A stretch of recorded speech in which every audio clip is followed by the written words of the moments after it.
hello friends जय जगन्नाथ मु Sushmita welcome कर मोर आउ एक ब्लॉग को आज मु सका उठी पड़ी उठिकिना ये मुँह बसिकिना अड़स भांगुली अड़स भांगी सारापर जाइए ब्रश मुझे करदेली टे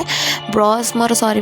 मुझे चा करुली चा करकिना चा बिस्किट खाईदेली तापर मु गाधेकिना ठाकुर पूजा ये करदेली ठाकुर पूजा सरवा पर मु दुकान को लेकिन जी क्षीर कारण बाबा ना ना से मत ही नवाक पड़ो सो मु क्षीर दे देकी पलि सारापर मुझे भात आउ आलू चोखा खाईदेली सो तापर बो ये शाग बाछुला सहित बाछिली ये ता मामा नाई बोली से केमी घटुची देख कांदुची मामा पाक जो तार डायरेक्ट मु लंच कली लंच रे भी भल भल आइटम होता सब